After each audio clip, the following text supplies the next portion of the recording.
ninakuja, sistahili, ninaomba nisamehe. Baba, Baba yangu, Baba kuja, sistahili, ninaomba mimi nisamehe. Baba,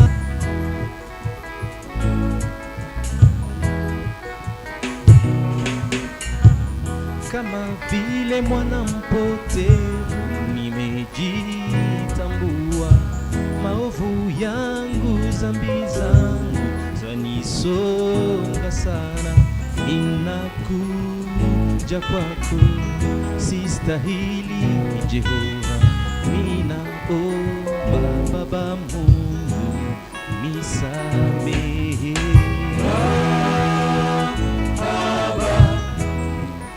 Baba yangu,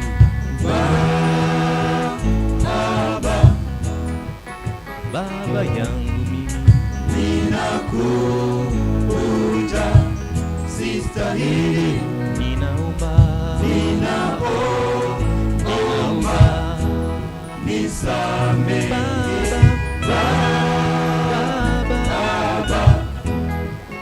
Baba yangu mimi,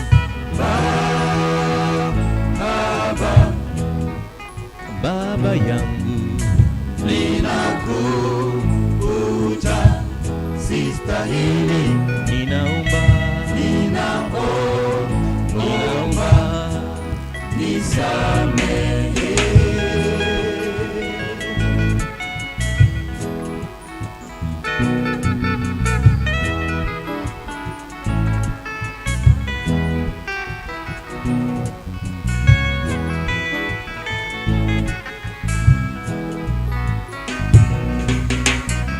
Nimeupanda huo mlima wa Golgotha kwa imani, na kushika msalaba wa Yesu ukidondoka damu.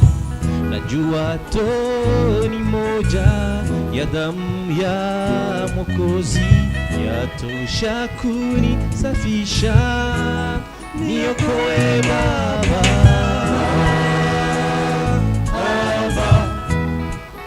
Baba yangu,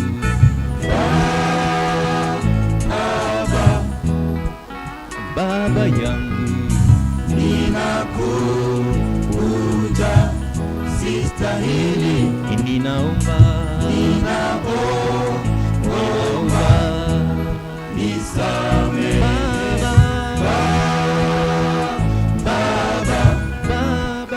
Baba yangu,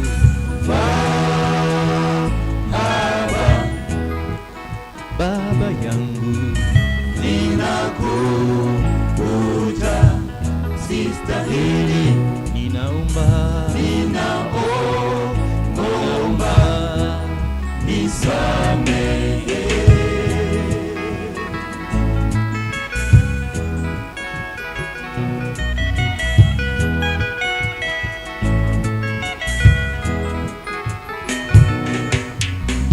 Ulisema pasipo wewe hatuwezi lolote, katika nyayo za njia zako nataka kukufuata. Nipumzishe huu mzigo wa dhambi umenilemea, unipatie nira yako, kwani ndiyo rahisi.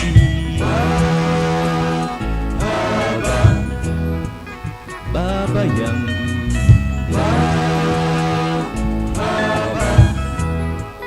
Baba yangu, ninakuja,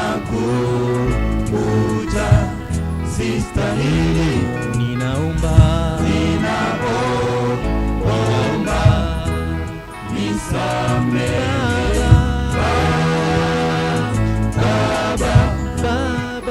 Baba yangu,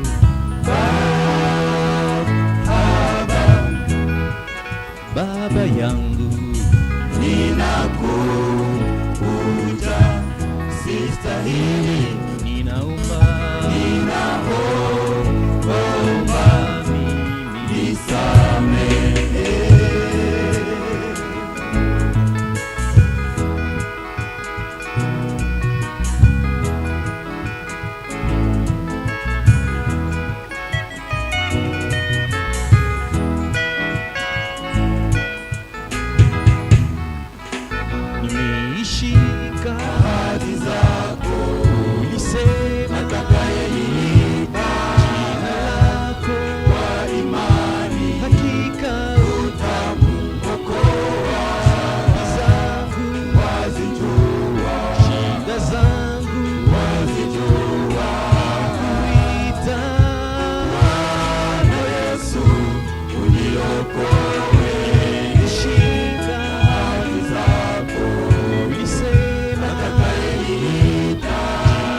Je vous salue dans le précieux nom de notre Seigneur et Sauveur Jésus-Christ. Na wasalimu katika jina la damani la Bwana na Mwokozi wetu Yesu Kristo.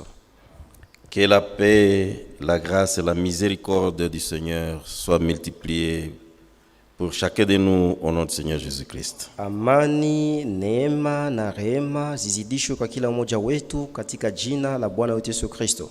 Veuillez aussi recevoir les salutations de notre frère Stino Lukabe de Suède. Mkubali pia kupokea salamu za ndugu yetu Stino Lukabe wa huko Suède. Il a demandé aussi que je puisse transmettre les salutations à frère Kaloba. Aliomba pia nitoe salamu kwa ndugu Kaloba et à frère Didier. na kwa ndugu Didier. Et aussi à chacun de vous qui écoutez maintenant. Na pia kwa kila mmoja wenu ambao mnasikia kwa sai. Nous remercions pour ces salutations, bien-aimés frères. Na tunashukuru kwa ajili kwa hizo salamu za ndugu yetu mpendwa. Et nous sommes encore ici par la grâce de Dieu. Pia ndio mara tena tumekuwa hapa kwa neema ya Mungu. Notre équipe technique composée de frères militants, frère Mango. Timu yetu ya ufundi imeundwa naye ndugu Mango, ndugu Caleb militant. OK, Caleb militant. Nous avons aussi notre frère Dani. Tutakuwa pia na ndugu yetu Dani. Et frère Nicolas à la traduction. Na ndugu Nicolas kwa kutafsiri. Avec pour traducteur à faveur des sourds muets notre frère Josias. Na mwenye kutafsiria wa bubu ni ndugu yetu Josias. Notre petite équipe est composée de cette manière-là. Timu yetu ndogo imeundwa kwa namna hiyo. Notre prédicateur du jour, c'est bien sûr notre frère Didier. Mhubiri wetu wa leo kabisa ni ndugu yetu Didier. Et qui a été accompagné de notre berger, le frère Kaloba.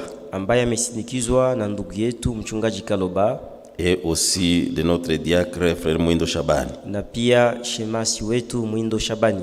Et parmi l'auditoire que je vois aujourd'hui, na wale ambao unaona leo wakitusikiliza, nous avons bien sûr notre frère Bénédicte. Tunakuwa na ndugu yetu Bénédicte. Et aussi notre frère Jean Bosco. Na pia ndugu yetu Jean Bosco. Ainsi, nous allons lire une portion de l'écriture. Hivi tutasoma sehemu ndogo ya andiko. Avant de demander à notre frère Didier de venir nous donner la parole. Mbele ya kuomba ndugu yetu Didier aje atutolee neno. Il est écrit dans Romains chapitre 10. Inaandikwa katika Warumi sura 10. Le verset 13. Na mstari wa 13. Car quiconque invoquera le nom du Seigneur sera sauvé. Kwa maana yeyote atakayeitia jina la Bwana ataokolewa. Cette phrase nous la retrouvons dans l'Ancien Testament. Hii msemo tunakutana katika Agano la Kale. Dans le livre de Joël. Katika kitabu cha Yoeli. Joël parlait des derniers jours. Yoeli alikuwa anasema juu ya siku za mwisho. Et Pierre, le jour de Pentecôte, na Petro siku ya Pentecoste, a repris cette phrase-là. Akarudilia tena ile usemi. Il a dit que na akasema ya kwamba à ce moment-là, quiconque invoquera le nom du Seigneur sera sauvé. Kwa ile wakati yote atakayeitia jina la Bwana ataokolewa. Et ce moment, c'est le moment que nous sommes en train de vivre ici. Hiyo wakati ni ambao tuko tunaishi sasa hivi. Mais Paul dit maintenant, lakini sasa Paulo au anasema verset 14, kwa mstari wa 14, comment donc invoqueront-ils celui à qui ils n'ont pas cru? Namna gani basi watamwitia yule ambaye hawakumwamini? Et comment croiront-ils à celui dont ils n'ont pas entendu parler? Na namna gani watamwamini yule ambaye wakusikia wanasema juu yake? Et comment en entendront-ils parler s'il n'y a personne qui prêche? Na namna gani watasikia wakisema juu yake kama hakuna mtu mwenye kuhubiri? Et comment y aura-t-il des prédicateurs s'ils ne sont pas envoyés? Na namna gani kutakuwa wahubiri kama hawatumwe? Donc il faut qu'il y ait des prédicateurs qui soient envoyés. Inafaa kuwe wahubiri ambao wanatumwa. Envoyés par qui? Asa wanatumwa na nani? Ceux qui sont envoyés de Dieu, wenyewe wanatumwa na Mungu. Ils disent les paroles de Dieu. Wanasema maneno ya Mungu. C'est ce que nous lisons toujours dans le livre de Jean. Tunasoma tena tu katika kitabu cha Yohane. Jean chapitre 8. Yohane sura 8. Attendez, nous y allons. Mungoje tunafikia pale. Nous sommes dans le livre de Jean. Tuko katika kitabu cha Yohane. Jean chapitre 8. Yohane sura 8. Non, là c'est celui qui est de Dieu, écoute les paroles de Dieu. Hapa inasemeka juu ya kusema mwenye ni wa Mungu anasikia maneno ya Mungu. Nous allons alors dans Jean chapitre 3 plutôt. Na basi katika Yohane sura 3. Jean chapitre 3. Yohane sura 3. Là, il est parlé de ceux qui sont envoyés. Pale wanasema juu ya wenyewe wanatumwa. Nous sommes au verset 34. Tumekuwa kwa mstari wa 34. Car celui que Dieu a envoyé dit les paroles de Dieu. Kwa maana yule ambaye Mungu alituma anasema maneno ya Mungu. Celui que Dieu a envoyé dit les paroles de Dieu. Yule ambaye alitumwa na Mungu anasema maneno ya Mungu. Et celui qui est de Dieu écoute les paroles de Dieu. Na yule ambaye ni wa Mungu anasikia maneno ya Mungu. Ah, il y a la profondeur qui appelle la profondeur. Kuna kwa kilindi kinachovutia kilindi kingine. Quelqu'un qui est envoyé par Dieu, mtu fulani ametumwa na Mungu, il dit les paroles de Dieu. Anasema maneno ya Mungu. Et ceux qui sont de Dieu, na wenye ni wa Mungu, quand ils écoutent, ils disent wanaposikia wanasema ndio, amina. Mais les autres qui sont là, lakini wengine wenye kuwa pale peuvent ne pas comprendre. Wanaweza kutokuelewa. Cela ne leur est pas destiné. Ile haikutumwa kwao. L'envoyé de Dieu est envoyé aux enfants de Dieu. Mwenye anatumwa na Mungu anatumwa tu kwa watoto wa Mungu. Parmi toute la masse qu'il peut y avoir là-bas, mkundi yote mwenza kuwa pale, il y a les enfants de Dieu. Mko watoto wa Mungu. Et ils vont écouter les paroles de Dieu. Na watasikia maneno ya Mungu. Jean 8 verset 47 ajoute. Yohane 8:47 naongeza. Vous n'écoutez pas parce que vous n'êtes pas de Dieu. Hamusikii kwa sababu nyinyi si wa Mungu. Ah oui, ceux qui sont de Dieu, ils vont écouter. Wenye ni wa Mungu watasikia. Nous allons prier. Tutaomba. Éternel Seigneur, Dieu Tout-Puissant, nous sommes reconnaissants pour cette journée que tu nous as accordée par ta grâce. Nous sommes reconnaissants pour la paix que tu nous donnes. Nous sommes reconnaissants pour toutes tes bénédictions. Et nous venons à toi tel que nous sommes, demandant ce que, ô Seigneur, tu nous pardonnes. Partout où nous avons fauté contre toi, nous nous attendons à toi. Nous espérons en toi. Ton serviteur qui va monter ici à la chair, ô Éternel, puisse-t-il oindre, les vêtir de ta force, de ta puissance, qu'il parle de ta part, et que lorsque ta parole est dite, que ceux qui sont malades soient guéris, que ceux qui sont dans des problèmes, qu'ils trouvent leur solution. Nous nous attendons à toi, Seigneur.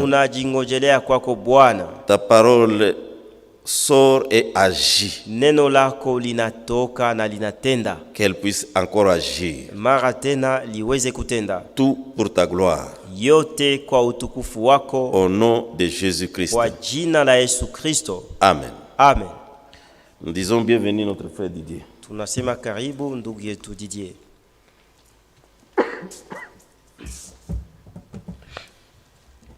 Que Dieu vous bénisse. Mungu awabariki. Qu'il bénisse notre bien-aimé frère Sabouné. Abariki mpendwa wetu ndugu Sabune. Et tous ceux qui nous suivent maintenant. Na wote wenye kutufuata kwa hii saa. Que chacun là où il est, kila umoja kwenye iko, soit béni par l'Éternel. Abarikiwe na wa milele. Alors avant que je n'oublie, asa mbele nisahau, veuillez recevoir les salutations iwapendeze kupokea salamu de notre frère bien-aimé Kitumaini, za ndugu yetu mpendwa Kitumaini, qui m'a chargé de saluer ambaye nipatia mzigo ya kusalimu tous ceux qui nous suivent maintenant dans le nom de Jésus-Christ. Kusalimu wote wenye kutufuata sai katika jina la Yesu Kristo. Veuillez donc recevoir ces salutations. Hivi basi mupokee hizo salamu. Nous allons faire la même chose comme la fois passée. Tutafanya tu ile tu kama vile wakati uliopita. Donc moi je prêche en Swahili. Ni kwamba mimi nahubiri katika Kiswahili. Et notre frère va traduire en français. Na ndugu yetu atageuza mkifransa. Et alors sans tarder encore, na hivi pasipo kukawia tena, nous lirons dans le livre de Matthieu, chapitre 17. Tutasoma katika kitabu cha Mathayo sura 17. Cette fois, nous lirons seulement le verset 5. Mara hiyo tutasoma tu mstari wa 5. Comme il parlait encore, kama vile alikuwa angali akisema, une nuée lumineuse le couvrit, wingu la kung'aa likamfunika, et voici une voix fit entendre de la nuée, na tazama sauti kasikika toka wingu, ces paroles, ikasema maneno haya: celui-ci est mon fils bien-aimé, en qui je mets toute mon affection. Huyu ni mwana wangu mpendwa ambaye ninapendezwa naye kabisa, mumusikie yeye. Tulombe Mungu. Prions Dieu. Mungu mwenyezi, Dieu puissant, Baba yetu unayetawala mbingu na nchi na vyote vilivyomo, notre Père qui règne sur le ciel, la terre, la mer et tout ce qui s'y trouve. Tunakupigia asante kutupatia hii magharibi. Nous te remercions de nous avoir accordé cette soirée. Tunakupigia asante kukubali tusome tena neno hili. Nous te remercions d'avoir accepté que nous lisions encore cette parole. Neno lako linasema, ta parole dit, heri kwa yeye anayesoma, heureux celui qui lit, heri kwa wanaosikia, heureux ceux qui entendent maneno yako, tes paroles. Kubali basi kwa yeyote mwenye amesoma, accepte donc pour tout celui qui na a yeyote ambaye amesikia, et tout celui qui a écouté, tuweze kupokea baraka toka kwako, que nous puissions recevoir des bénédictions de ta part. Utafsirie kila mmoja, et interprète pour tout un chacun, ufundishe kila mmoja, enseigne à chacun, uongoze kila mmoja, et conduit tout un chacun, na yeyote yule mwenye amekusikia Baba, et tout celui qui t'a écouté Père, na amefundishwa na wewe, et qui a été enseigné par kubali kuleta wokovu kupitia neno hili, accepte d'apporter le salut à travers cette parole. Tusamehe zambi zetu zote, pardonne-nous toutes nos fautes. Damu yako ambayo ilimwangika Kalvari ipate kuwa juu ya kila mmoja mwenye iko nasikia neno lako. Ton sang qui était versé au calvaire puisse-t-il être sur tout un chacun qui écoute ta parole. Ili Baba uzima yenye ilikuwa katika hiyo damu ipate kuingia ndani yetu. Pour que Père, cette vie qui était dans ce sang puisse entrer en nous. Asante kwa wakati umetutolea mwenyewe hii magharibi. Merci pour le temps que tu nous accordes toi-même ce soir. Utupatie baraka zako. Accorde-nous tes bénédictions. Kwa jina la Yesu Kristo tunakusihi. Dans le nom de Jésus-Christ nous te supplions. Amen. Amen. Tulipokuwa hapa tena wakati uliopita, lorsque nous étions ici la fois passée, tuliendelea na maongezi yetu yanayohusu sauti ya Mungu. Nous avons continué avec notre entretien qui concerne la voix de Dieu.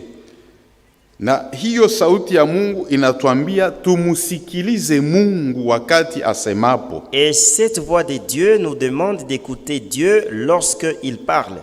Tutajua namna gani kama Mungu amesema? Comment saurons-nous que Dieu a parlé?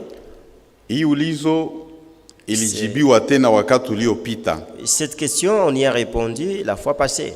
Maneno ya Mungu tunaposoma katika kitabu cha Ufunuo, les paroles de Dieu lorsque nous lisons dans le livre d'Apocalypse, Ufunuo sura 1 mstari wa 11, Apocalypse chapitre 1 le verset 11, na Habakuki et Habakkuk sura 2, Habakkuk chapitre 2. Tunaenda kwanza katika kitabu cha Ufunuo. Nous allons d'abord dans le livre d'Apocalypse. Sura 1 mstari wa 11. Le chapitre 1 et le verset 11. Mungu anamwambia mtumishi wake Yohana. Dieu dit à son apôtre, à son serviteur Jean. Mstari wa 11. Le verset 11. Qui disait, kuna maneno inasemeka pale juu, lakini si tunatafuta kitu pale kumstari wa 11. Il y a quelque chose qui est dit là au-dessus, mais nous cherchons autre chose là au verset 11. Ce que tu vois écrit dans un livre. Kile unachoona ukiandike katika kitabu. Et envoie-les aux sept églises. Na uitume kwa makanisa 7. tunaweza achia pale. Nous pouvons nous arrêter là. Maneno ya Mungu, les paroles de Dieu, Yohana alipewa shurti. Jean a reçu l'obligation, amri, l'ordre. Kwa sababu leo madhehebu aujourd'hui wangali wanatekeleza mambo ya amri 10. Elle continue à observer ou à soutenir ce qui est contenu dans les 10 commandements. Maneno ya Mungu yote ni amri. Toutes les paroles de Dieu sont des commandements. Sasa neno yenye Mungu alimwambia Yohana hapa ilikuwa amri. Maintenant ici la parole que Dieu avait dite à Jean c'était un commandement. Na amri inamwambia yote yenye Mungu atasema. Et ce commandement lui dit tout ce que Dieu dira. Yohana siweke kumoyo wake. Que Jean ne le garde pas dans son cœur. Lakini aiandike. Mais qu'il l'écrive. Ndio pale parce que là yeyote mwenye anasema maneno ambayo haiandikwe muhiki kitabu, tout celui qui dit des choses qui ne sont pas écrites dans ce livre, usiamini, ne le crois pas, usiifuate, ne le suis pas, na ule mtu usimufuate, et ne suis pas non plus, kwa sababu Mungu maneno aliyoyasema yaliandikwa. Les paroles qu'il avait dites avaient été écrites. Na mbali kule katika agano la kale, et très loin là dans l'ancienne alliance, Mungu alisema, Dieu a dit, yale yaliyosemwa na Mungu yakaandikwa. Ce qui avait été dit par Dieu a été écrit. Yale njo yamepewa kwa watoto wake. C'est cela qui est destiné à ses enfants. Lakini yenye haikuandikwa, mais ce qui n'a pas été écrit, hakuna mwenye ataifuata kwa sababu haikuandikwa. Personne ne peut le suivre parce que ce n'est pas écrit. Mahali hapa Yohana anapewa shurti. Jean, il lui est fait l'obligation ya kuandika vyote vyenye Mungu atamwambia, d'écrire tout ce que Dieu va lui dire ndani ya kitabu, dans le livre. Na ile kitabu tuko nayo. Et ce livre nous l'avons. Ndani ya hii kitabu munatoka wengine. Dans ce livre on trouve d'autres ambao wanasema maneno yale ambayo Yohana hakuandika, qui disent des paroles que Jean n'avait pas écrites. Kwa kusema ngurumo zimefunuliwa, pour dire que les tonnerres sont révélés. Ijapo hiyo, alors que cela, Mungu alimwambia Yohana usiandike. Dieu lui en avait dit à Jean. Kwa hiyo ile maneno yenye haikuandikwa, et pour ces mêmes paroles qui n'avaient pas été écrites, mwenye yeye iko na isema, celui qui les dit, anafanana kuwa anapinga vyenye Mungu alisemaka, maana Mungu alisema isiandikwe. Il semble qu'il contredit ce que Dieu avait dit parce que Dieu avait dit de ne pas écrire. Anaisoma wapi? Alors lui, où est-ce qu'il le lit? Anaitosha kwa nani? De qui est-ce qu'il le tire? Kwa sababu yeye Mungu hakumwambia. Parce que lui, Dieu ne lui avait rien dit. Lakini Mungu alimwambia Yohana. Mais Dieu avait dit à Jean. Na sababu maneno ya Mungu yote ni amri. Et parce que toutes les paroles de Dieu sont commandements. Mungu akamwambia Yohana, hii usiandike. Dieu a dit à Jean, ceci ne l'écrit pas. Ni kusema hatuwezi isoma kwa sababu haikuandikwa. Nous ne pouvons pas le lire parce que ce n'est pas écrit. Na hivi hatuwezi isoma, kumbe na hatuwezi ihubiri. Et comme nous ne pouvons pas le lire, donc nous ne pouvons pas le prêcher. Hatuwezi ifundisha watu. Nous ne pouvons pas l'enseigner aux hommes. Tukifundisha watu tunawaambia kwamba ni Mungu ameisema, et que nous disons que c'est Dieu qui l'a dit, tutakuwa tuko nafundisha uongo. Alors nous serons en train d'enseigner le mensonge. Kwa sababu hakuna nafasi kwenye Mungu aliandika. Il y a nulle part où Dieu l'avait écrit. Na kingine, et encore autre chose, hatukuona watumishi wengine waliotutangulia. Nous n'avons pas vu d'autres serviteurs qui ont été envoyés par Dieu, wakifundisha juu ya maneno haya, enseignant sur ces choses. Kumbe na wewe, et donc toi aussi, ambaye unasema, toi qui dis que ulijengwa kumisingi ya mitume na manabii, tu as été fondé sur l'enseignement des apôtres et des prophètes. Kumbe fundisha yale ambayo manabii wamesema, enseigne ce que les prophètes ont dit, fundisha ambayo wa mitume wamefundisha, enseigne ce que les apôtres ont enseigné, usiseme ya kwako mwenyewe. Ne dis pas ce qui est tien. Katika kitabu cha Habakuki sura 2, le livre d'Habakkuk chapitre 2, naye anasema vile vile, lui aussi dit la même chose, kwa sababu Mungu alimwambia aandike. Dieu lui avait dit d'écrire ile ambayo anataka watu wengine wa nyuma yake watafundisha, ceux qui viendront après lui enseigneront, waitoshe mu maandiko, qu'il épuise des écritures. Tunasoma katika Habakuki sura 2. Nous lisons dans Habakkuk 2. Na mustari, tuanze mustari wa kwanza. Nous commençons au verset 1. J'étais à mon poste. Nilikuwa kwa zamu yangu. Et je me tenais sur les tours.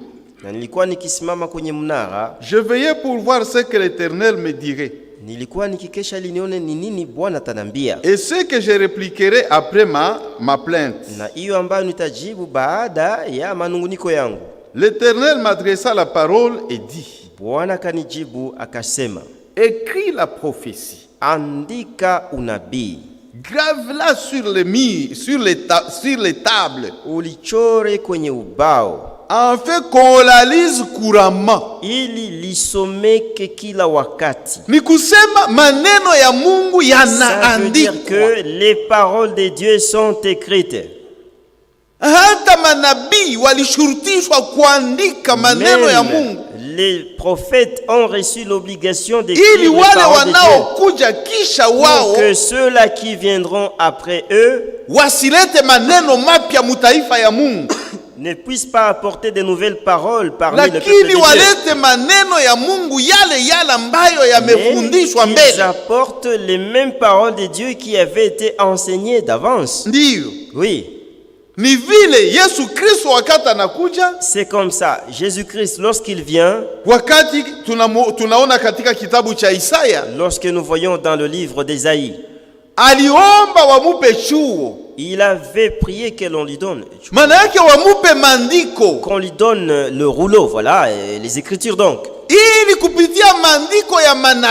à travers les écrits des prophètes, que Jésus-Christ aussi puisse prêcher au peuple. Alors, pourquoi tu utilises ton intelligence? Tu es conduit par ton intelligence et tu fais des choses que tu n'as pas tirées auprès de quelqu'un d'autre. Les paroles de Dieu sont écrites. Et tous ceux-là avec lesquels Dieu avait travaillé, Dieu leur avait confié sa parole. Et lorsque tu les vois, ce n'est plus eux. Mais Dieu agit en eux. Que les paroles qu'ils prononcent, ce ne sont pas les paroles de ces hommes, mais ce sont les paroles de Dieu dans ces hommes. C'est ce que nous verrons dans le livre d'Exode. Là, nous voulons parler de Moïse. Et quand nous aurons parlé de Moïse, absolument, on parlera aussi de Josué. Et nous parlerons également des autres, comme Ésaïe. Et si le temps nous le permet, nous parlerons également d'autres. Kwa ushuhuda hii yote ambayo tumeweza kupata toka siku ya pili, et sur base de tous les témoignages que nous avons eus depuis mardi, je demanderai à tous celui qui nous écoute de ne plus avoir de doutes, de croire la parole de Dieu, que nous allons voir montrer à la fin de cette prédication, à tous ceux qui auront écouté la prédication. Ils n'ont pas fermé le livre pour rentrer à la maison. Non. Chaque fois, ils demandaient. Comme je viens d'écouter toutes ces paroles, que dois-je faire? Que ferons-nous? Parce que la réponse d'une bonne conscience, tu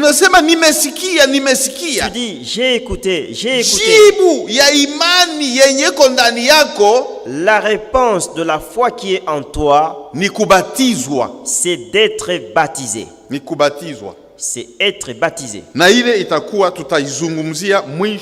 Et cela, on en parlera à la fin.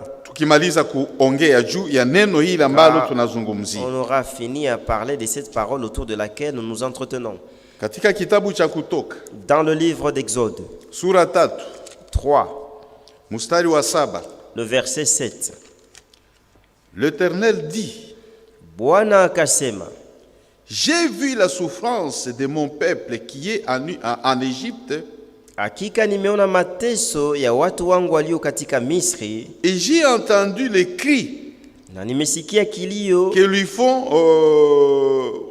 faut pousser, na nimesikia kilio chao kwa ajili ya que lui faut pousser son oppresseur. Na nimesikia kilio chao ambacho wanamtesa mtesi wake. Car je connais ses douleurs. Kwa sababu najua machungu yake. Je suis descendu pour les délivrer. Nimeshuka ili niwakomboe. Mungu anasema, Dieu dit, nimeona mateso. J'ai vu les souffrances. Wakati watu wa Mungu wanaingia katika mateso, lorsque le peuple de Dieu entre dans la souffrance, mateso ya hii mwili, la souffrance de ce corps, ni ya muda, et c'est temporaire. Nilifurahi wakati moja naona watu wanaimba. J'étais content lorsque j'ai vu certains gens chanter wakisema, en disant, mateso yenye uko nayo, les souffrances que tu as aujourd'hui, ya wakati, les souffrances temporaires, hailingamane na mateso yenye Yesu Kristo alipata pale Calvaire. Ce n'est pas comparable à la souffrance que Jésus avait endurée là au Calvaire.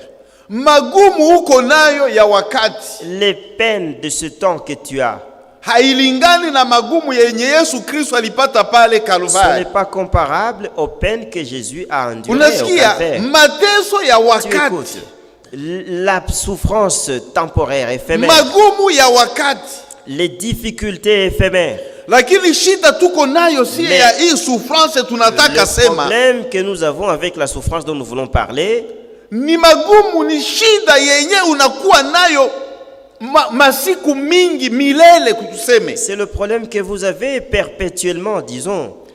Nafsi yako isipopokea neno la Mungu, ton âme, si elle ne reçoit pas la parole de Dieu, unapata mashida na magumu ya milele tuseme, ya siku mingi, des problèmes, des difficultés éternelles de tous les jours. Sasa Mungu anadeside wakati anaona mchangamano ya imani na nakuona wewe unataka potea. Dieu décide lorsqu'il voit le mélange de foi et qu'il trouve que tu vas être perdu. Anaona namuna wewe hausikie neno la Mungu lakini unasikia wanadamu. Il voit comment toi tu n'écoutes pas la parole de Dieu mais tu écoutes les hommes. Anashuka ye mwenyewe kuzungumuzia. Alors il descend lui-même pour te parler. Anashuka ye mwenyewe kusuda kuokoe. Il descend lui-même pour te sauver. Ni vile Paulo anatuambia katika kitabu cha Wakorinto wa pili. C'est ce que Paul nous dit dans le livre de 2 Corinthiens. Mungu alikuwa ndani ya Yesu Kristo. Dieu était en Jésus-Christ. Kwa ajili ya kupatanisha ulimwengu, yani wanadamu na yeye mwenyewe. Pour réconcilier le monde, c'est-à-dire les hommes avec lui-même. Kwa ajili ya kupatanisha pour réconcilier l'homme na Mungu ye mwenyewe, avec Dieu lui-même. Alikuya ndani ya Yesu Kristo. Il est venu en Jésus-Christ. Mungu alikuja kui dunia. Dieu est venu sur cette terre. Kui dunia. Il a foulé ses pieds ndani ya Yesu Kristo. Étant en Jésus-Christ. Ule mwenye wewe unaita mwana wa Mungu. Celui que toi tu appelles fils de Dieu. Mwenye unaita Mungu mwana. Celui que tu appelles Dieu le fils. Wakati alikuwa hapa kudunia. Lorsque il était ici sur terre. Ilikuwa yeye njo Mungu, hakuna mwingine. C'est lui qui était Dieu, il n'y a pas d'autre. Na sauti katoka mbinguni. Et la voix était sortie du ciel. Ile sauti haikusema mutusikie. Cette voix n'avait pas dit écoutez-nous. Wewe mwenye unasema juu ya utatu mtakatifu. Toi qui parles de la Sainte Trinité. Ilisema hii sauti. Cette voix avait dit musikilize ule kwa maana ndani yake ndio muko Mungu. Celui-là parce que c'est en lui que Dieu se trouve. Musikilize yeye. Écoutez-lui. Sikiliza Yesu Kristo kwa maana. Écoutez Jésus-Christ parce que sur cette terre Mungu iko ndani yake. Dieu est en lui. Maneno yenye alikuwa anasema, les paroles qu'il disait, ni Mungu alikuwa anasema. C'est Dieu qui les disait. Yohana sura 1 mstari wa 18. Jean chapitre 1 le verset 18. Hakuna hata mtu mmoja aliyemuona Mungu wakati yoyote. Il n'y a pas même un seul homme qui ait vu Dieu à n'importe quel moment. Isipokuwa Yesu Kristo. Si ce n'est que Jésus-Christ. mwenye alionesha Mungu, qui a présenté Dieu, qui a sura ya Yesu Kristo ilikuwa njoo sura ya Mungu ile. L'image de Jésus-Christ, c'est ça l'image de Dieu. Maneno alikuwa anasema njoo maneno ya Mungu ile. Les paroles qu'il dit, c'est ça les paroles de Dieu. Sasa Mungu anasema hapa, alors Dieu dit ici, nimeona mateso yenye mutesi wa wale watu iko na wapa. J'ai vu les souffrances que cet oppresseur leur fait subir. Kwenye batu wanalima shamba, là où les gens cultivent des champs, juu ya imani, à cause de la foi, biko na teseka.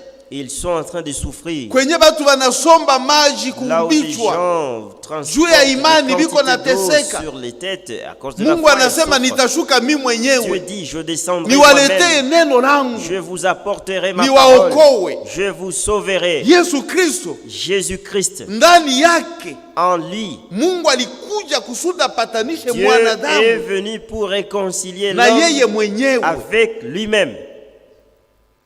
Na hakuna mwenye aliwahi kuona Mungu hata wakati moja. Et personne n'a jamais vu Dieu. Isipokuwa wakati Yesu Kristo anakuja katika mwili. Jésus vient dans la chair. Alionyesha sura ya Mungu. C'est lui qui a présenté sauti ya Mungu. La voix de Dieu. Tuliisikia.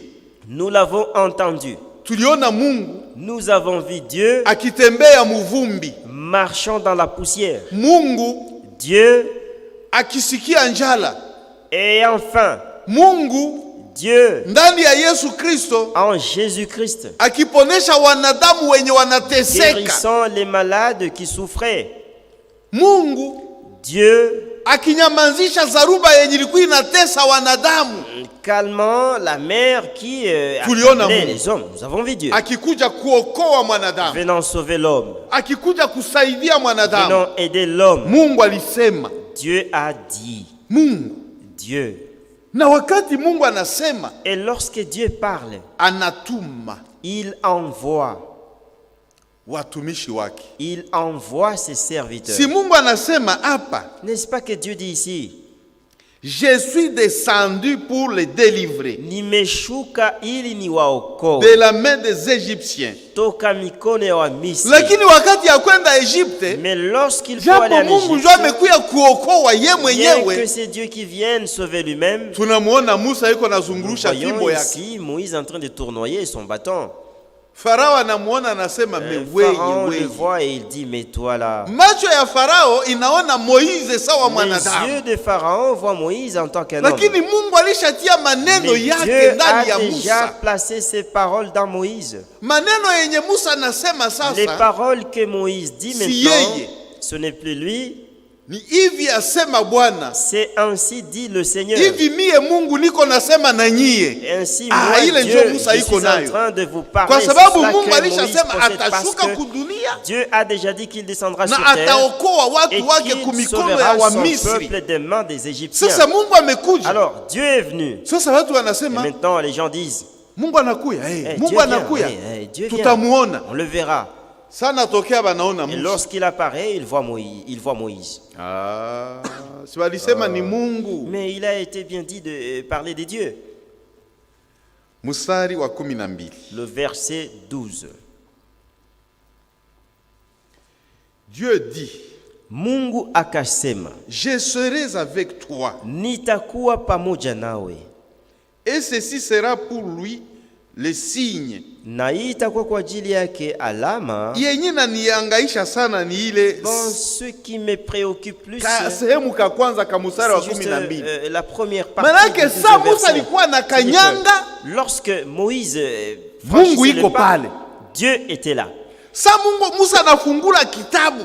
Lorsque Moïse ouvre le livre. Mikono yake. Et ses mains. Ni Mungu iko pale mwenye anageuza makaratasi na kumwambia soma hapa. Qui tourne les pages et lui dit, nitakuwa pamoja na wewe. Je serai avec toi. Musa iko Misri. Moïse est en Égypte. Mungu iko Misri. Dieu est aussi en Égypte. Mstari wa 19. Le verset 19.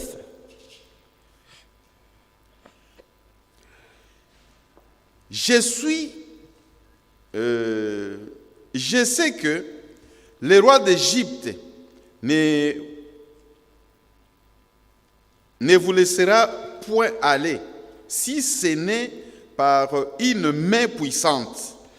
Na ninajua ya kwamba mfalme wa Misri hatawapa nyinyi ruhusa kwenda, hapana, wala si kwa mkono hodari.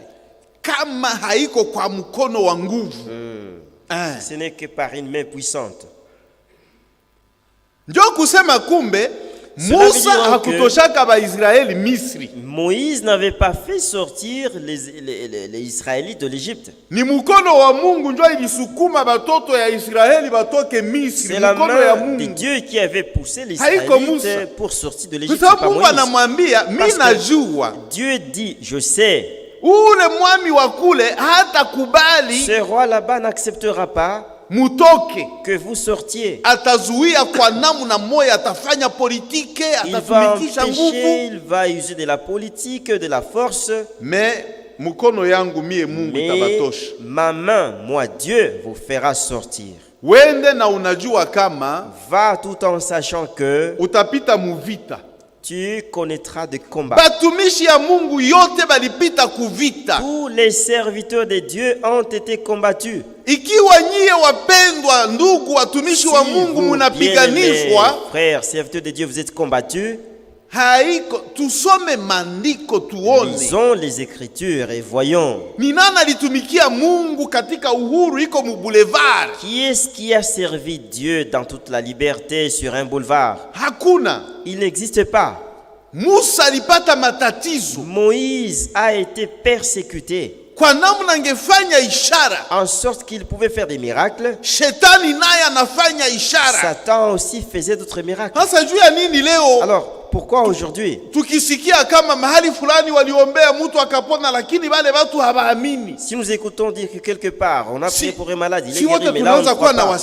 Comment est-ce que tous on peut être inquiétés? Comment Mungu anafanya hivi? Comment Dieu anafanya vile na si anafanya vile? Et pour nous il fait ceci ou cela. Tusome maandiko kwa Musa ilikuwa. Lisons les écritures, cela a été avec Moïse. Musa anafanya ishara. Moïse produit un miracle. Shetani pale pembeni anafanya ishara. Satan aussi là à côté produit un autre miracle. Ilikuwa vita. C'était un combat. Na ile vita tuko nayo. Et ce combat nous l'avons. Unahubiri. Tu prêches. Na pale pembeni kuko mwingine yuko na hubiri. Là à côté il y a quelqu'un d'autre qui prêche.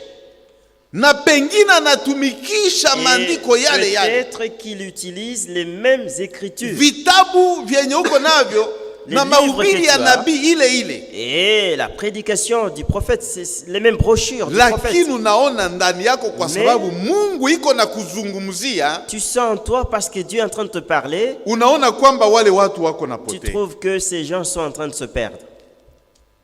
Ni mkono wa Mungu. C'est la main de Dieu. Bien-aimés frères et sœurs, wapendwa ndugu na dada, kama uliamini, si tu as cru, usiseme ni kwa sababu ya fulani. Ne dis pas ben c'est à cause de tel. Sema ni mkono wa Mungu. Dis c'est la main de Dieu. Kama umepona magonjwa, si tu es guéri d'une maladie, hata kama ni nani mwenye aliomba kwa ajili yako, peu importe celui qui a prié pour toi, sema ni mkono wa Mungu. Dis c'est la main de Dieu. Kama umefanya safari, si tu as effectué un voyage, unafika salama, tu arrives en sécurité, usiseme hii avion, ne dis pas cet avion, usiseme hii train, ne dis pas ce train, usiseme hii bateau ni ya mpya iko bien, ce bateau est encore neuf, sema ni mkono wa Mungu. Dis c'est la main de Dieu. Wana wa Israel, les enfants d'Israël, si Musa mwenye amewaleta pana, ce n'est pas Moïse qui les Mungu amène, alikuwa alishashuka, Dieu était déjà descendu pour les sauver, les délivrer. Et encore il a dit, je sais que vous serez farouchement combattus, mais ma main puissante vous fera sortir. Les enfants d'Israël étaient sortis sous la main puissante de Dieu. La parole que nous venons de lire ici, Dieu dit dans Exode 3 verset 12, nitakuwa pamoja na wewe Musa. Je serai avec toi Moïse. Kwenyu na kanyanga, là où tu vas piétiner. Fasi utahubiri, là où tu vas prêcher. Kwenyu utatoa ushuhuda, là où tu vas rendre témoignage. Nitakuwa pale pamoja na wewe. Je serai là avec toi. Ile ni kitu ya lazima sana. Ça c'est quelque chose d'important. Wawili. Deux. au watatu ou 3, wanapokusanyika pamoja, lorsqu'ils sont Yesu réunis Kristo anasema ensemble, nitakuwa mahali pale. Jésus-Christ dit, je Sasa serai là. jiulize, Alors demande-toi, mkutano yako Yesu Kristo ton yuko assemblée, ndani, Jésus-Christ est-il dedans? mutasemekana maneno gani? Ni Et quelles maneno sont ya les Mungu. paroles qui seront dites Kwa là-bas? maana Est-ce que ce sont les tumeona paroles de kwamba Dieu? Parce que nous voyons que Mungu alikuwa ndani ya Yesu Dieu Kristo était en Jésus-Christ, akipatanisha ulimwengu na réconciliant wanadamu. le monde avec les hommes. Mungu akipatana na Dieu wanadamu, se réconciliant Yesu avec les Kristo hommes. alifanya kuwa kilalo. Jésus-Christ a servi des ponts. Yesu Kristo alifanyika Jésus-Christ kuwa a été fait clé de contact. la clé de contact. Unaona, Vous voyez, wakati funguo ya gari lorsque la clé de contact d'un véhicule unaingiza ndani ya gari, ile funguo haiko contact. dans le Hapana, boîtier, cette clé n'est pas le contact, non. hapana. Wengine Non. wanasema vile, lakini ni D'autres le makosa. disent ainsi, mais c'est une faute. Ile ni fungulo Ça, c'est juste une clé yenye inaruhusu kuwe contact. qui permet qu'il y ait un contact. Sasa inapozunguka Alors, hivi, lorsque ça tourne ainsi, inagusanisha masinga zenye zinaleta uhusiano, ça fait toucher des fils qui mettent la connexion. na pale sasa gari inaweza Et waka. à ce moment-là, alors, le véhicule peut Ah, démarrer. Yesu Kristo Oui. mpatanishi Jésus-Christ anatupatanisha, Et c'est lui qui nous réconcilie. anatuweka pamoja na C'est lui, Mungu, l'intermédiaire qui nous met en contact avec na Dieu. anasema Et il dit, wale wote ulionipa Baba, tout cela que tu m'as donné, Père, weye wakati Mungu Toi. amekupatia Yesu Kristo, lorsque Dieu te donne à Jésus, njosa Yesu Kristo tena na kumetre en contact c'est naye. alors que Jésus-Christ aussi te met en contact avec Yesu Dieu. hakukia kukamata anakamata anakamata n'était pas pana, venu alisema prendre pour wazi. prendre. Non, il a dit clairement. Yohana 17, Jean 17, wale ulionipa. ceux-là que tu m'as donné.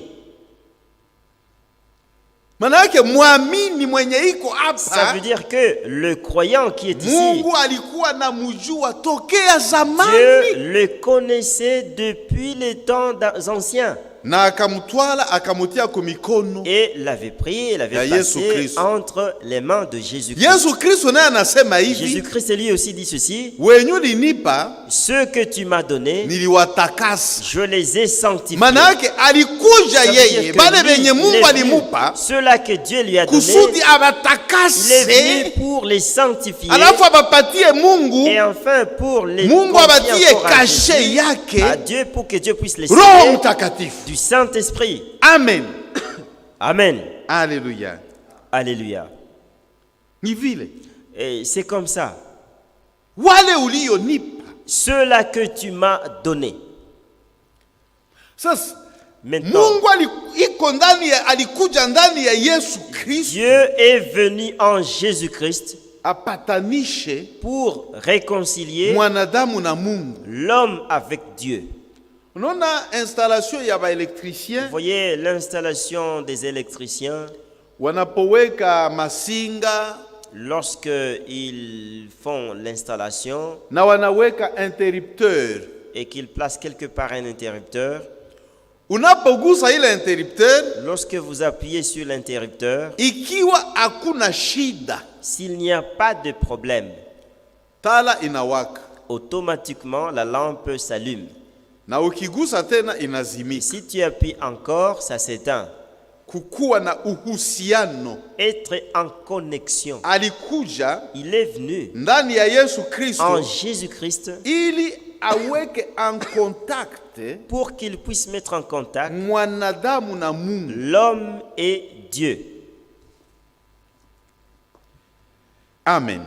Amen. Alafu katika kitabu Alors, cha Yoshua, kwa sababu dans wakati labda le livre haitaturuhusu de tuseme Josué, mingi zaidi, peut-être que le temps ne nous permettra pas de parler de beaucoup de choses. katika kitabu cha Yoshua sura Dans moja, le livre de Josué chapitre 1,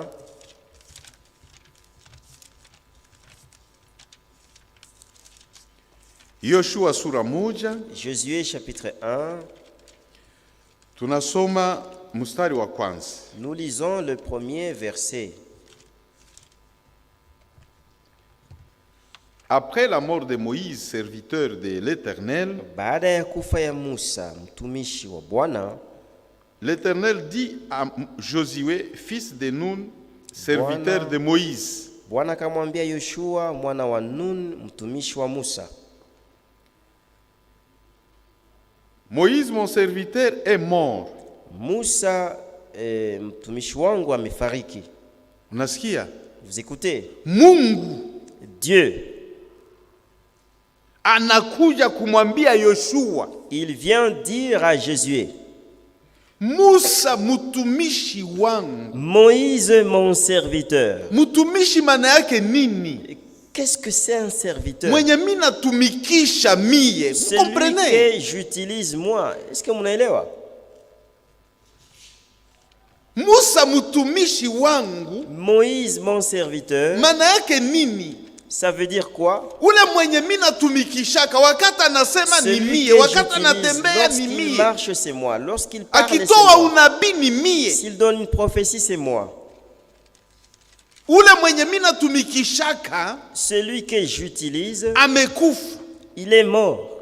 Ni ushuhuda kubwa sana. C'est un grand témoignage. Ushuhuda yenye hakika Mungu angekupatia anipatie na mie. Un témoignage que Dieu devrait te donner, qu'il aweze kunitia na mie kuroho yake. Que moi aussi il puisse me placer dans son cœur. Sawa mtumishi. Qu'il me reconnaisse en tant que serviteur. Akutambue sawa mtumishi. Qu'il te reconnaisse en tant que serviteur. Mwenye yeye njo anakutumikisha.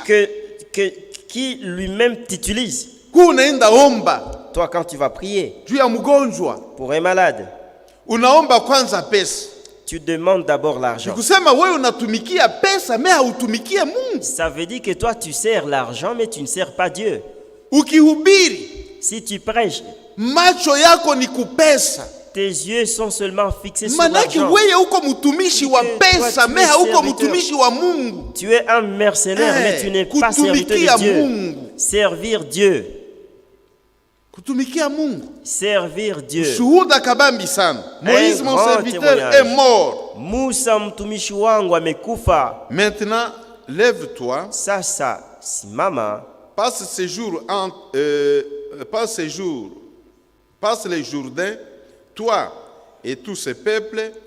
Vuke Yordani huu wewe na watu hawa wote. Pour entrer dans le pays que j'ai donné. Pour entrer dans le pays que j'ai donné aux enfants d'Israël. Ili mungie katika nchi ambao nimewapa watoto wa Israeli. Mission. La mission. Ni neno la Mungu tulishasema hivi. Nous avons déjà dit ceci. Neno la Mungu ni amri.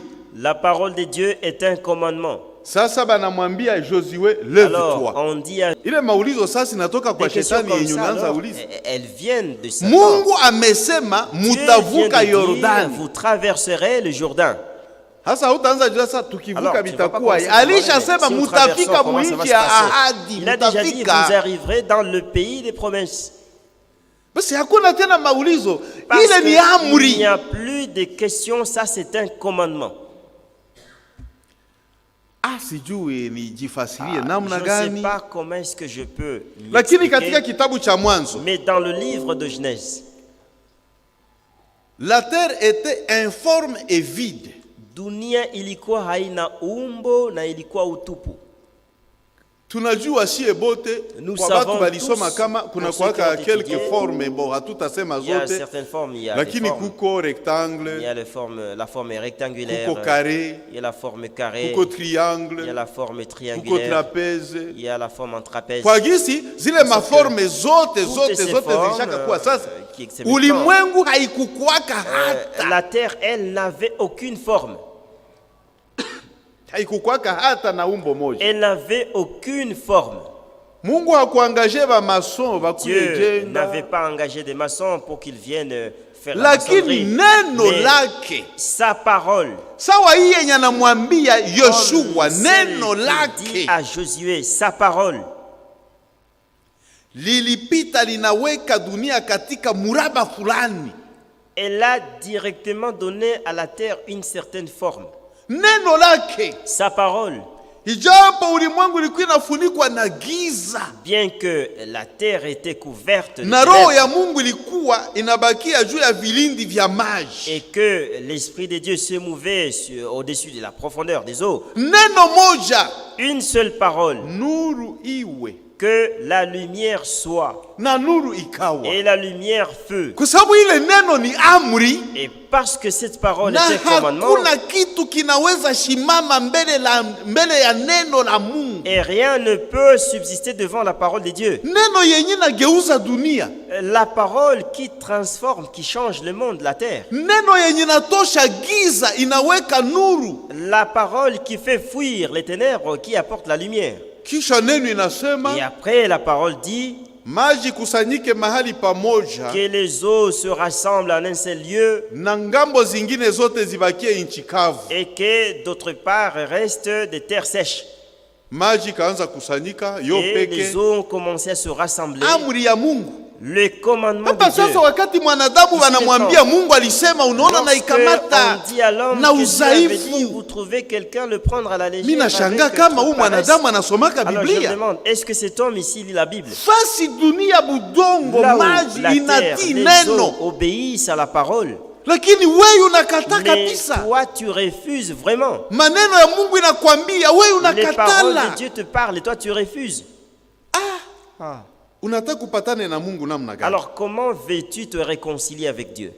En tout cas, usipokubali neno la Mungu jinsi ameisema, si tu n'acceptes pas la parole de Dieu telle que il l'a prononcée, usahau mbingu, alors oublie le ciel, usahau Mungu, oublie Dieu. Utakuwa na musema kwa midomo yako. Tu seras en train seulement de parler de lui par tes lèvres. Namuna tunasema kama jina za barais. Comme aussi nous citons les noms des présidents. Lakini raisi hakujui. Mais le président ne te connaît pas.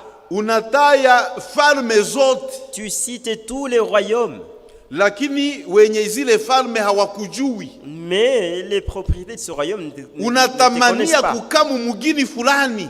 Tu désires aller dans telle ville. Japo mpaka kufa ile mugini hautaifikaka ndani. Alors que jusqu'à votre mort vous n'arriverez jamais dans cette ville. Ni vivyo hivyo utakuwa nasema mbingu na Mungu. Quand tu seras en train de parler du ciel et de Dieu. Lakini Mungu hata kujua. Mais Dieu ne te wala mbinguni hautafikaka pana. Et d'ailleurs même au ciel tu n'arriveras pas. Ndio. Oui. Neno la Mungu inafaa kuikubali. La parole de Dieu, il faut l'accepter. Tumesema hapa sasa hivi. Nous venons de dire ici tantôt. Kwamba Mungu alikuwa ndani ya Yesu Kristo. Que Dieu était en Jésus-Christ. Kwa ajili ya kupatanisha mwanadamu pamoja na yeye mwenyewe. Pour réconcilier l'homme avec lui-même. Sasa Yesu Kristo anaingia muboti. Alors Jésus-Christ entre dans une botte. Ndani ya chombo. Dans une barque. Wanapoendelea zoruba inakuwa nguvu. Il y a une vague qui devient trop mitume wakapoteza matumaini. Alors les apôtres ont perdu tout espoir. Na wakati Yesu Kristo anafika pale. Et lorsque Jésus-Christ arrive là-bas. Kwa sababu neno lake, parce que sa parole ilikuwa ni neno la Mungu. C'était la parole de Dieu. Akasema bahari tulia. Il a dit que la mer se calme. Na maandiko inatuambia hapo hapo. Les Écritures nous disent que au même instant. Mais wewe unacheza na maneno yenye amesema. Mais toi tu blagues avec les paroles qu'il a dites. Haupendi isikia na haupendi ikubali. Tu ne veux pas les écouter, tu ne veux pas les accepter. Yoshua ameambiwa simama. Il vient d'être dit à Josué, lève-toi. Hakuna tena namna ya kuikala. Là il n'y a plus moyen de s'asseoir. Ongoza watu wangu uwavukishe Yordani. Conduis mon peuple et fais-le traverser les Jourdain. Na utawapeleka katika nchi ya ahadi. Et tu les amèneras dans la terre promise. Manake hakuna tena kuwaza vya kuzama mu Il n'y a plus question de penser à se noyer dans le Jourdain, non. Mungu alishasema kwa maneno utavuka. Dieu a déjà dit tu vas traverser. Utazama tena namna gani? Alors comment encore tu vas te noyer? Hakuna mambo ya kusema ile nchi tutaifika kama namna gani? Mais comment est-ce que nous arriverons dans ce pays? Alishasema mutafika. Il a déjà dit vous arriverez. Ni kufika. Alors il est question d'arriver. Tuendelee. Nous continuons. Mstari wa 5. Le verset 5. Nul ne tiendra devant toi. Hakuna atakayesimama mbele yako. Tant que tu vivras. Wakati utakuwa unaishi. Wakati ya maisha yako yote. Le temps de toute ta vie. Hakuna mwenye atakuya kukupinga. Personne ne viendra te tutaona juu ya nini Yoshua kumbe hangeweza pingiwa. Josué ne pouvait pas être contredit. Parce que mtu anakuambia vile naona Parce que jiuliza, quelqu'un te dit cela et toi tu te demandes, sasa ndakuwa nani? mais qui serais-je? Josué hapa hana mandat. Ici, Josué n'a pas de mandat. Banamwambia muda wote On lui dit, atakuwa kingala naishi, aussi longtemps que tu seras en vie, hakuna mwenye atamupinga. personne ne te contredira. Ona baraisi yote ya dunia gisi banahangaika. Tous les présidents du monde, comment est-ce qu'ils sont troublés et tourmentés. Mambo ya uchaguzi na watia tabani. L'affaire de l'élection, ça les met table rase. Juu ya nini? Mamlaka yake alipewa na wanadamu. Parce que son pouvoir, il a reçu des hommes. Ni kupitia maneno ya watu njoo amekuwa raisi. C'est à travers les paroles des hommes qu'il est Hivi devenu sasa ni président. kupitia watu njoo amekuwa raisi, Comme cette kutoka raison tatoka devenu tu. président, alors sortir, quitter le pouvoir, il quittera le Hata pouvoir. kama atachaguliwa kumuhula wa pili Même s'il pourrait être réélu au deuxième mandat, wala muhula wa tatu, au troisième mandat, atatoka. il quittera le Kwa pouvoir. sababu kupitia maandiko ya Parce watu que à travers les écrits des hommes na maneno ya watu et les paroles des hommes, amekuwa pale. il est là. Sasa tunaona Alors nous voyons, wakati Mungu yeye anakupatia kazi, lorsque Dieu lui te commissionne, anamwambia Yoshua, il dit à Josué, wakati wote utaishi, tant que tu vivras, hakuna mwenye atasimama mbele yako. personne ne se tiendra devant toi, ne pourra te résister. Je serai avec toi Nitakuwa pamoja nawe comme j'étais avec Moïse. kama vile nilivyokuwa pamoja na Musa. Oro tulishaona sasa. Pourtant nous avons déjà vu. Ikiwa sasa atakuwa pamoja naye, Si alors il ni sera kusema avec hii lui, ça siku veut dire watakanyanga que Yordani, lorsqu'ils vont Yoshua fouler le hawezi Jourdain, zama kwa sababu biko pamoja na Jésus Mungu. ne peut pas se noyer parce qu'il est avec Dieu. Wakati atahubiri kule, Lorsqu'il va prêcher là-bas, mahubiri yake haiko yeye. sa prédication, ça ne sera Mungu pas iko lui. pale. C'est Dieu qui est là. Mungu iko nahubiri watu wake. Dieu est en train de prêcher à son peuple. Wakati wa kuingia ndani ya ile Et nchi ya quand il Kanana, faudra entrer dans ce pays de Canaan, Mungu njo ataingia. c'est Dieu qui entrera. Ndio kusema C'est-à-dire Bakanana alors ole que wabo sasa. tous les Canaanites, alors malheur à eux. Lakini heri kwa mwenye kuwa na ufunuo, Mais heureux, c'est lui qui a la révélation. kwa sababu habari zilisemewa. Parce que les nouvelles ont été rapportées. Rahabu akaamini, Rahab avait cru. akasema Il avait dit, hakuna mwenye anaweza pigana na mwenye anamuzidia nguvu, personne ne peut combattre contre Acha celui qui nijishushe. dépasse en force, alors je vais me rabaisser. lakini weye unahubiriaka saa vile utagombanishaka Mungu. Mais toi, tu prêches comme si tu combattras contre Dieu. Unaambiaka batu aseme mutasambiaka mbinguni na kuwa aux kama gens, wewe utaenda fungula tribunale kwa Mungu. Comparaîtrait au ciel, c'est comme toi, tu iras Unaambia batu juger aseme à la place de Dieu. tutaonaka siku tutafikaka kule, Toi, saa tu mwenye dis aux wewe gens, utaenda kule kugombana. On verra quand on arrivera là, Est-ce comme que si toi tu ulishakubali neno? combattre aux gens. Mais est-ce que tu as déjà cru à la parole? Kama huyakubali Si neno, tu n'as pas encore accepté la parole, ni sawa vile tunatapaka bapresida na habatujui. c'est comme quand nous vantons les présidents alors qu'ils ne Njo nous gisi connaissent pas. unatapaka Mungu. C'est comme ça que toi tu vantes Dieu. Ni sawa gisi tunatamaniaka C'est kufika comme quand muinchi fulani japo nous désirons hatutafikaka. entrer dans tel pays alors qu'on n'y arrive Sawa pas vile jamais. na weye kulingana na Comme gisi toi unakataa aussi. neno mbinguni hautafikaka. Comme tu refuses la parole au ciel, Tuke tu hapana n'entreras kwanza pas. kukaniana juu hautaendaka. Et même commencer à D'ailleurs, garder des rancunes. maneno contre yako quelqu'un, yo tu peke n'entreras pas. inaonesha kama D'ailleurs, hautaendaka. tes paroles elles-mêmes montrent que tu n'es Tutasambiaka kulu partiras tenda pas. fungula tribunali On kwa paraîtra Mungu, kwa là-bas, Mungu mais ni kwako. vous ouvrirez un procès là-bas chez Unakamata chez Mungu Dieu, namna c'est gani? toi. Mais comment tu prends Dieu? Unakamata Mungu, Mungu haiko president. Mais tu prends Dieu pour qui? Ce n'est pas un Japo hata président. president huwezi mukaribia. Pourtant, même le président, tu ne peux pas l'approcher. Mungu ni mfalme wa Dieu, il wafalme. est le roi des rois. Mungu ni Mungu wa Dieu, miungu. il est le Dieu des dieux. Mwenye maandiko inatuambia Celui dont les Écritures na nous disent, mashetani zinasikiliza maneno yake même les démons zinatetemeka. écoutent ses paroles et tremblent.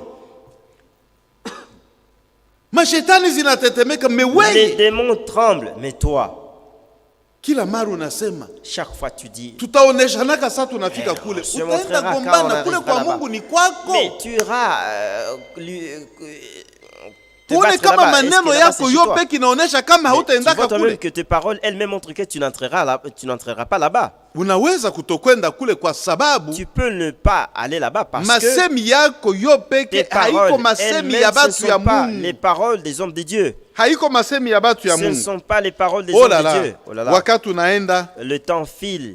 Twende basi katika allons alors dans kitabu cha Isaya sura 6. Le livre d'Ésaïe 6. Tuone kitu kidogo pale. Et voyons une petite chose Kwa là-bas. haraka sana. Très rapidement. Alafu et alors tutaweza kuweka ukomo. Nous allons clôturer na kuonesha kazi ya Mungu na nguvu za Mungu. L'œuvre de Dieu et la puissance de Dieu. Kwa muda kidogo sana. Juste en un rien de temps. Sura ya 6. Ésaïe 6. Sasa tungeanza mstari wa kwanza lakini tukamate tu mstari wa 5. Nous prenons seulement le verset 5.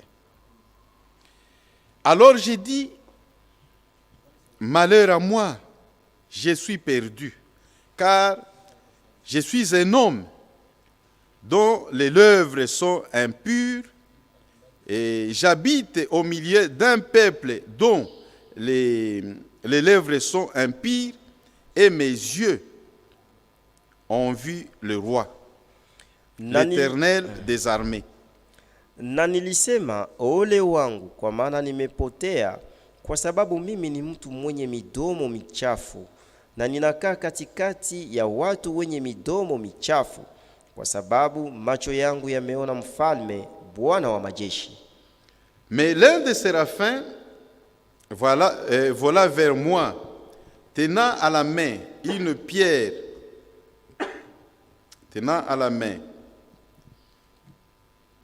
une pierre ardente qu'il avait prise sur l'autel avec des pincettes. Kisha mmoja wa maserafi akaruka kwangu, na alikuwa na kaa la moto mkononi mwake, alilotoa na matoleo. Il toucha ma bouche et dit, ceci a touché tes lèvres, ton iniquité est enlevée, et ton péché est expié, pardon. Akagusa kinywa changu nalo, akisema, tazama, hili limegusa midomo yako, na uovu wako umeondolewa, na zambi yako imesamehewa. J'ai entendu la voix du Seigneur disant, qui enverrai-je et qui marchera pour moi et pour nous? Verset 8. Kisha nilisikia sauti ya Bwana akisema, mimi nitatuma nani, na nani atakaye kwenda kwa ajili yetu sisi? J'ai répondu, me voici. Nikasema, mimi hapa. Envoie-moi. Unitume mimi. Il dit alors, va et dis à ce peuple. Akasema, kwenda na utawaambia watu hawa. Il dit alors, va et dis à ce peuple. Toi tu parles. Akasema, kwenda na utaambia watu hawa. Katika kitabu cha Isaya, dans le livre d'Ésaïe, tunaona kitu kingine. Nous voyons ici autre chose. Isaya alijitambua. Ésaïe s'était reconnu. Kwamba yeye masemi yenye natokaka mkinywa chake haiko maneno ya Mungu. Il avait reconnu que les paroles qui sortaient de sa bouche n'étaient pas les paroles de Dieu. Lui-même dit, kinywa yangu ni ya buchafu. Ma bouche elle est sale. Wakati kinywa yako iko buchafu haiwezi tosha vitu vizuri. Elle ne peut pas sortir des bonnes choses. Inapaswa tosha tu vitu vichafu. Ça doit seulement sortir des mauvaises choses, des saletés. Na yeye wakati alijitambua, et lorsque lui il s'est reconnu, ile ni maonyo napatia kila mmoja. Ça c'est l'exhortation que unahubiri maneno yenyu nahubiriaka. Prêche tes paroles, les paroles que tu angalia kama unahubiri sawa nani ndani ya hii Biblia. Prêche comme qui dans cette Bible. Pasipo ile utakuwa na maneno mabaya. Sans cela, tu auras des mauvaises paroles. Kitu cha lazima muhimu maneno. La chose importante dans ces paroles, Isaya, Ésaïe, kerubi mwenye alikuwa pale mbele ya Mungu, le chérubin qui était là à côté de Dieu, anakuja na jiwe ya moto yenye anatosha kumazabahu ya Mungu. Il vient avec une pierre enflammée qu'il a anakuja kutahiri kinywa cha Isaya. Il vient circoncire la bouche d'Ésaïe. anatahiri kinywa cha Isaya. Il circoncit la bouche de na Mungu akatia maneno yake sasa ndani ya Isaya. Et alors Dieu a placé ses paroles dans Ésaïe. Kwa hiyo Isaya sasa angeweza kuhubiri. Pour cela alors Ésaïe pouvait prêcher. Oh, katika Mathayo sura 12. Dans Matthieu 12. Biblia inatuambia kumsara wa 35 na 36. La Bible nous dit au verset 35 et 36. Mtu mzuri, un homme bon, maana yake mtu mwenye Mungu anatumikisha. Ça veut dire un homme que Dieu utilise. Anatosha maneno mazuri muhazina yenye Mungu aliutia ndani yake. Il fait sortir des bonnes paroles du lakini trésor que Dieu a placé en lui. Mais un homme mwenye iko na midomo michafu sawa ile ya kwanza ya Isaya, impur comme celle, anatosha maneno mabaya ndani ya hazina mubaya yenye iko nayo ndani yake. Sortir des mauvaises paroles. Lakini sisi tunataka tutoshe maneno ya mazuri. Maana yake ndani ya hazina nzuri yenye Mungu aliweka ndani yetu. Le bon trésor que Dieu a placé en nous. Uko na hazina mubaya hauwezi pana vitu vizuri. Un mauvais trésor, alors tu ne peux pas donner de bonnes choses. Lakini uko na hazina mzuri na wewe hauwezi pana vitu vibaya. Bon trésor, toi non plus tu ne peux pas donner de bonnes choses. Kwa sababu kila mtu anapana vyenye na yalipewa. Chacun donne ce qu'il a reçu. Isaya akaenda sasa mukazi ya Mungu. Il est allé alors dans l'œuvre de Dieu. Mungu alimutumikisha. Dieu l'a utilisé kwa kazi yake. Kwa sababu alikuwa ameisha pokea nguvu za Mungu, neno la Mungu. Parce que il avait déjà reçu la parole de Dieu. Kinywa chake kitaanza sema peke yake maneno ya Mungu. Sa bouche ne va que commencer à prononcer les paroles de Dieu. Sasa tumeona pamoja kwamba nous voir ensemble que hakuna mwenye anajua valeur ya maneno ya Mungu. Personne ne connaît la valeur des paroles de Dieu. Utapata ile valeur namna gani? Comment tu auras cette valeur? Ni kuona namna maneno ya Mungu ilikuwa inafanya kazi. C'est voir comment est-ce que les paroles de Dieu agissaient. Kwa mfano, par exemple, hauwezi mwambia Musa kama ule Mungu ni wa bure bure, hawezi kukukubalia. Tu ne peux pas dire à Moïse que ce Dieu là c'est un vilain. Kwa sababu aliona moto. Parce que il avait vu inawaka ndani ya kijiti, consumer le buisson, na kijiti hakiteketei, sans se brûler. Na ndani ya moto munatoka sauti. Et du feu sort une voix. Na ndani ya moto mukatoka ishara. Et de ce feu était sorti un miracle. Tia mukono kumakwapa yako. Et place ta main sous ton aisselle. Mukono inatoka iko na ukoma. La main sorte lépreuse. Rudisha.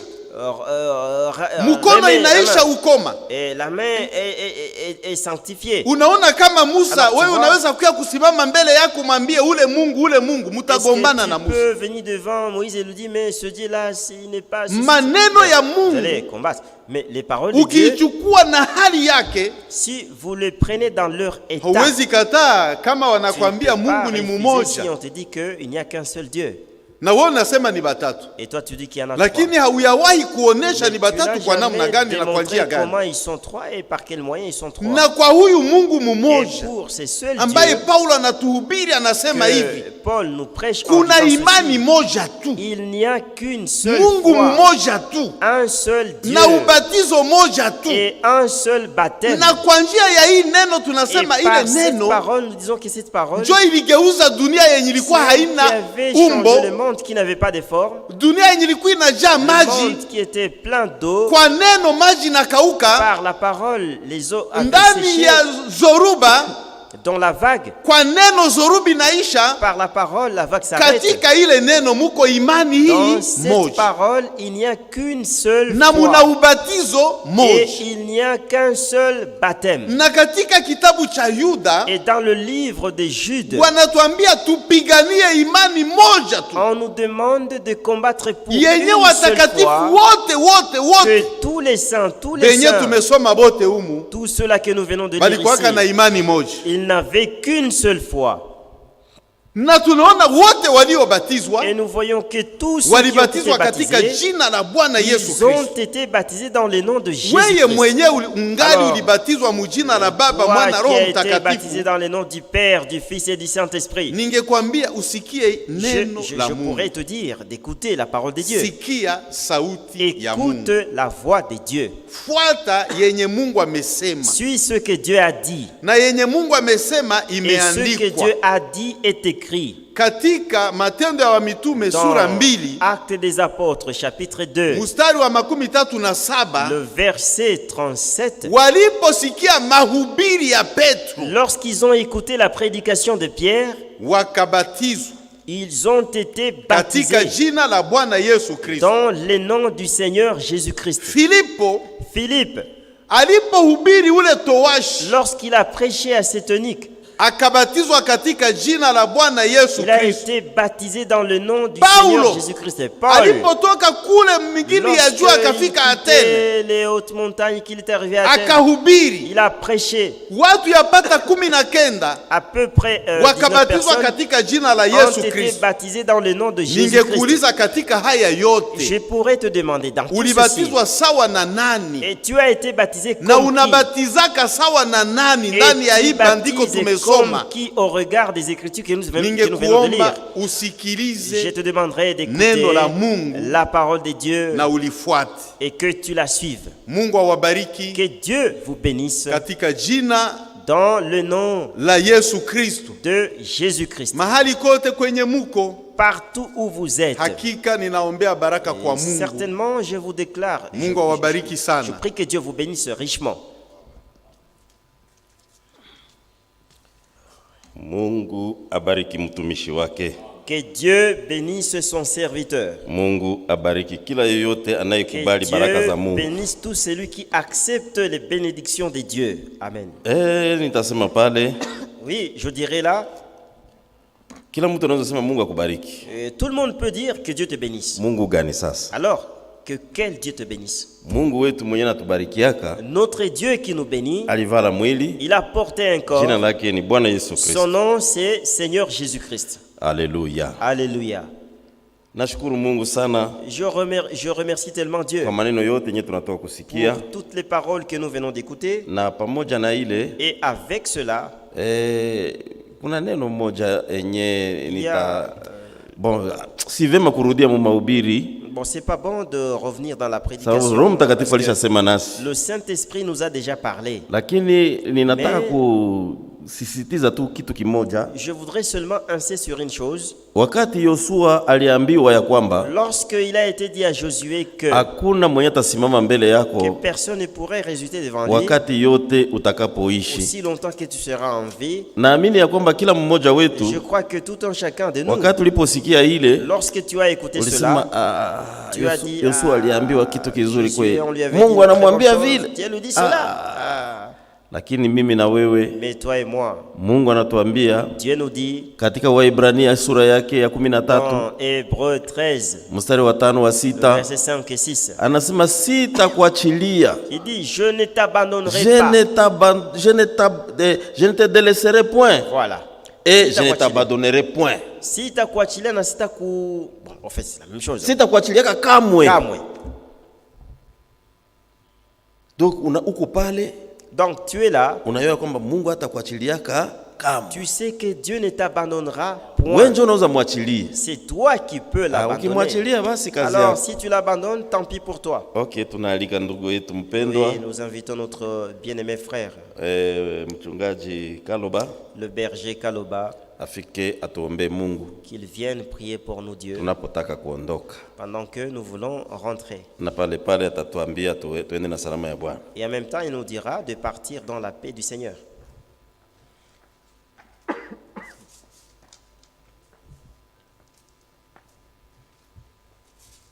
Bien-aimé Père Céleste, Mupendwa Baba wa mbinguni, Nous te sommes infiniment reconnaissants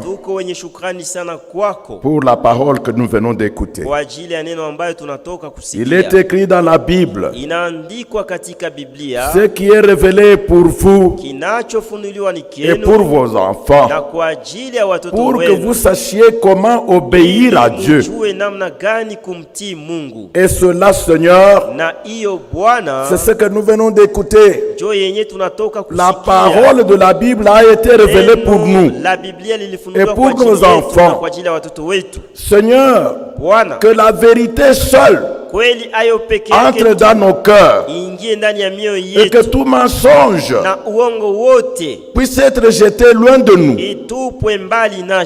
Père céleste, il est dit que c'est seulement ce que nous lisons dans les Écritures qui doit avoir la place en nous. Tu es venu en Jésus-Christ comme un homme pour payer la dette de nos péchés.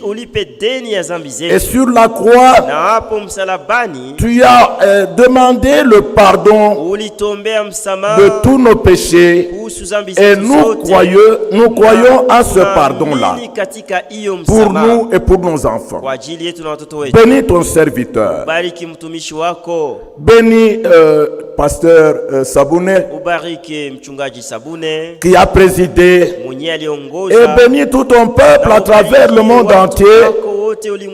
Tous ceux qui auront écouté cette parole, qu'ils soient bénis et place dans nos cœurs la joie du salut, pour que nous puissions, malgré les temps que nous traversons, que nous puissions toujours être dans la joie parce que nous attendons ton retour. Tu viens bientôt nous prendre.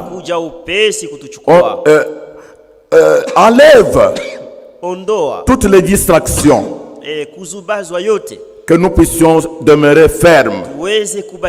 Merci Seigneur. Dans le nom de Jésus-Christ. Amen. Amen. Amen.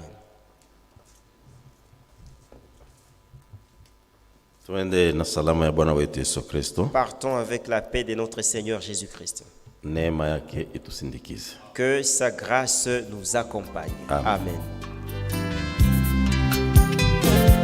Dans des verts pâturages si doux, si riches, Dieu conduit ses précieux enfants.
Dieu conduit ses précieux enfants.